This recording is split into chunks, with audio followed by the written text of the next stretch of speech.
咱们常说一树一世界或者一花一世界，但在非洲大草原，大象的一角就是一世界。对于小型生物来说，这一角的影响力不容小觑。它不仅是屎壳郎求爱路上的绊脚石，也是蝌蚪虾赖以生存的水中之家。在这里解释一下啊，蝌蚪虾的前任房屋建造工是恐龙大哥，大象不过是柯老板聘用的打工接替人。每到雨季，大型动物会陆续到达非洲大草原，这打破了小型生物原本平静的生活。这只麦缅鸡是一个新手妈妈，她刚刚在这里筑巢并孵化了一窝蛋。为了保护自己的孩子，她脚踩高跟鞋，头顶贝雷帽，雄赳赳气昂昂朝邓林走去。虽然这身高只到人家膝盖，但是输人不能输阵，跳起来打还是能打到的。缅麦鸡对着邓林的脸一顿猛啄，生生将邓林赶走了。对着温顺的邓林，鸟妈妈还有一战之力，但面对以万为计量单位的角马，麦缅鸡就无计可施了。前方战斗人员，请撤离！一大波春运乘客正在赶来。这浩浩荡荡的气势让鸟妈妈直接瞳孔地震，想也不用想，鸟妈妈撇下自己的一窝蛋，直接溜了。一阵浪潮过后，春运大军们留下了阵阵尘土，也许还有些许被踩碎的蛋壳。鸟妈妈回到筑巢地，令人惊讶的是，蛋壳竟然一个都没破。这个好运气，以后就叫你欧妈妈吧。1个月后，天选之子小欧出生了。这天，他们正在享受亲子活动，围观豺狼和羚羊的追逐，本想默默当个吃瓜群众，但奈何出色的存在感还是引起了豺狼的注意。他盯上了小欧，并将他当成了自己的猎物。小欧迎来了有史以来最大的危机。尽管欧妈妈一直在发出声音吸引豺狼的注意，但豺狼还是一步步向小欧靠近了。好在小欧的毛发可以和草原融为一体，只要它不动，豺狼就无法发现它。但总有讨厌的家伙在这种时候捣乱。蚂蚁咬的小欧很痛，他的身体在疼痛和恐惧中忍不住颤抖。豺狼一步步的逼近，眼看就要到小欧的身前，千钧一发之际，欧妈妈用叫声吸引了豺狼的注意力，至此小欧总算是逃过一劫。如果说欧妈妈和小欧是定居在一个地方，以不变应万变，那这位小将的生存之道就是唯快不破了。瞧瞧这丝滑的漂移技术，瞧瞧这跑出残影的速度。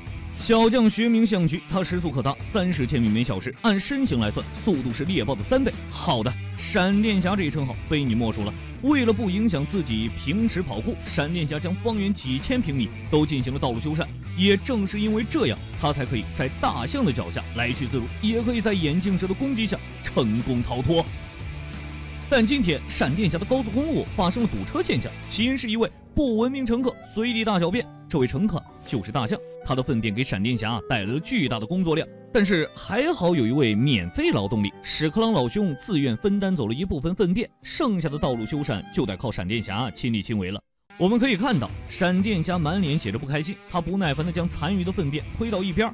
路上遇到挡路的野草，也是带有情绪化的一堆，甚至连休养生息的蜗牛也受到了迁怒。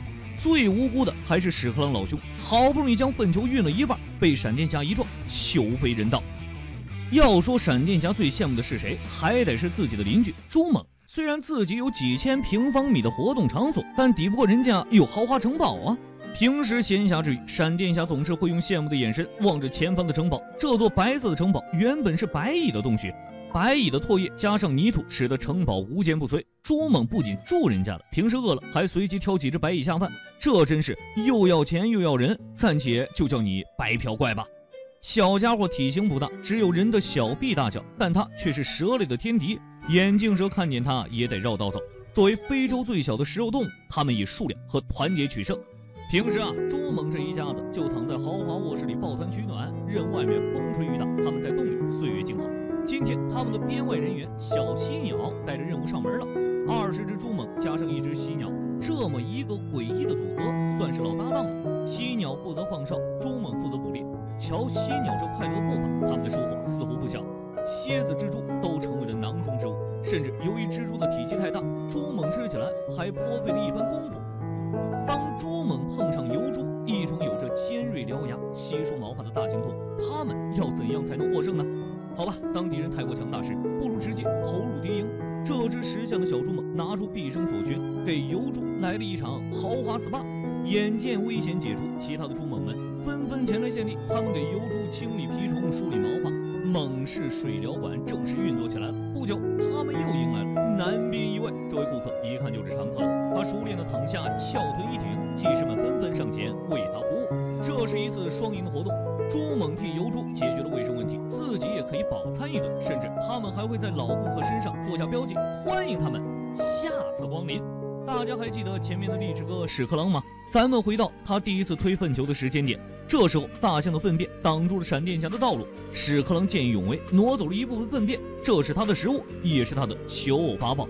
也许因为这个粪球，他就能迎娶美娇娘，走上人生巅峰。成也大象，败也大象。因为大象的粪便，励志哥有了改变人生的机会，但也因为误踏进大象踩出的水洼，励志哥娶媳妇的彩礼没了，一切都得从头开始。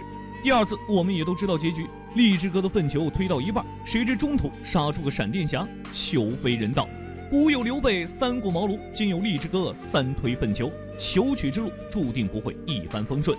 这次励志哥又滚进了一个大象脚印之中，好在这次是一个干涸的脚印，对于大象来说是浅浅一脚，但用励志哥的视角来看，这就无异于掉入了深坑。励志哥有着强壮的身躯和钢铁般的意志，他不抛弃不放弃，一次次将比自己体重重上数倍的粪球举起，希望能将它运出去，失败就再来。功夫不负有心人，励志哥成功了，他的暗恋对象升级为配偶，励志哥直接走向人生巅峰。小型生物生活在一个我们未曾注意到的世界，巨大的身形差异注定他们需要更加努力。一滴雨水，一次行走，都可能让他们的生活发生翻天覆地的变化。为了生存，他们有着许多让我们惊叹的生活方式，也有着让我们难以想象的坚韧。在他们的小小世界里，泥土、花草、幸福、困难，都以另一种方式被放大。